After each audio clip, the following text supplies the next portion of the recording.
ওদালগুৰি জিলা সমিতিৰ সন্মানীয় সভাপতি মহোদয় তেখেতক আমি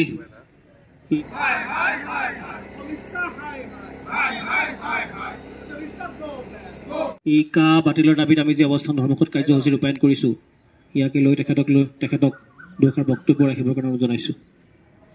আইন বাতিল কৰক, আইন বাতিল কৰক, আমাক নালাগে, আমি নামানো।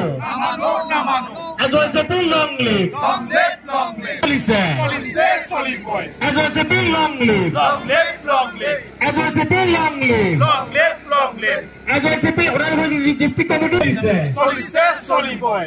আমাক নালাগে, আমাক নালাগে, আমাক আইএলপি লাগে, এই সদন চলিছে চলিবই, এই জুই চলিছে আমাক নালাগে।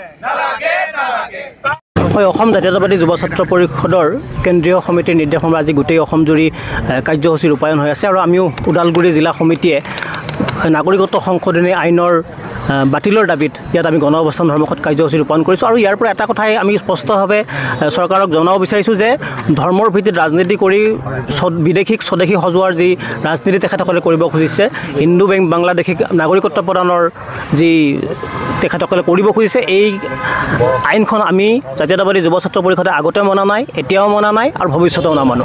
কাৰণ এই আইনখনৰ যোগেদি বাহিৰৰ বিদেশৰ যিবিলাক বিদেশী তেখেতসকলক স্বদেশী কৰাৰ যি ষড়যন্ত্ৰত তেখেতসকলে নামিব খুজিছে আৰু ই অত্যন্ত অসমৰ কাৰণে ভয়াৱহ। অসমৰ ভাষা সংস্কৃতি শেষ হৈ যোৱাৰ এটা উপক্ৰম হ'ব। কাৰণ আজি ত্ৰিপুৰাত দেখিছে, ত্ৰিপুৰাৰ যি খিলঞ্জীয়া লোকসকল, খিলঞ্জীয়া ভূমিপুত্ৰসকলৰ আজি তেখেতসকলৰ তাত ভাষাৰ কোনো অধিকাৰ নাই, তেখেতসকলৰ কোনো অধিকাৰ নাই। গতিকে এটা সময়ত এনেকৈ যদি ধৰ্মৰ ভিত্তিত ৰাজনীতি কৰি ইয়াত নাগৰিকত্ব প্ৰদানৰ ব্যৱস্থা কৰে, আমাৰ অসমৰ ভাষা সংস্কৃতি একেবাৰে শেষ হৈ যাব। গতিকে আমিও জাতীয়তাবাদী যুৱ ছাত্ৰ পৰিষদে কোনোদিনে এই আইন মানি ল'ব নোৱাৰোঁ, কাৰণ আমি নামানো। সমগ্ৰ অসমৰ লগতে আমি ওদালগুৰি জিলা সমিতিও যি নাগৰিকত্ব সংশোধনী আইন, এই আইন অসমত বলবৎ নহওক আৰু অসমৰ পৰা উঠাই দিবৰ কাৰণে যিটো বলবৎ হোৱা নাই হোৱাৰ কথাও ইতিমধ্যে নিৰ্বাচনত সন্মুখত ৰাখি কেন্দ্ৰীয় চৰকাৰে ইয়াক বলবৎ কৰাৰ কথা কৈছে, মানে ভোটৰ আশাত। সেয়েহে আমি ইয়াক বলবৎ আমি হ'ব নিদিওঁ। অসম জাতীয়তাবাদী যুৱ ছাত্ৰ পৰিষদে যেতিয়া কেব আছিল তেতিয়াৰ পৰাই আন্দোলন কৰি আহিছিল আৰু সেই সময়ৰ পৰা আমি অবিৰতভাৱে মাজতে কিছু বিৰতি হৈছিল যদিও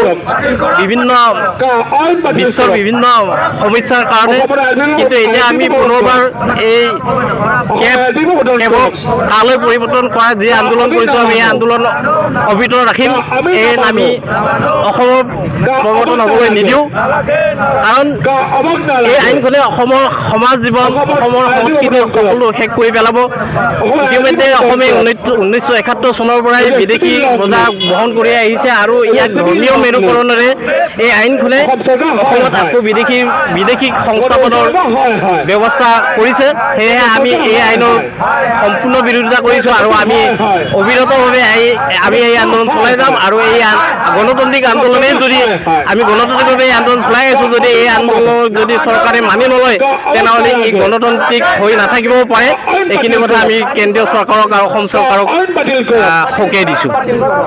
আন্দোলন আমাৰ অব্যাহত থাকিব যেতিয়ালৈকে আইনখন ইয়াত বলবৎ কৰাৰ কাৰণে চৰকাৰে প্ৰচেষ্টা চলাই থাকিব। আমিও শেষ বিন্দুতে থকালৈকে আমি আমাৰ আন্দোলন অব্যাহত ৰাখিম আৰু যেতিয়ালৈকে তেখেতসকলে এই আইনখন বাতিল নকৰে তেতিয়ালৈকে অসমৰ স্বাভিমানী অসমীয়াই, যিসকল স্বাভিমানী অসমীয়া তেখেতসকলে এক আইন বিৰোধিতা কৰিব। জাতীয়তাবাদী যুৱ ছাত্ৰ পৰিষদে আন্দোলন অব্যাহত ৰাখিব।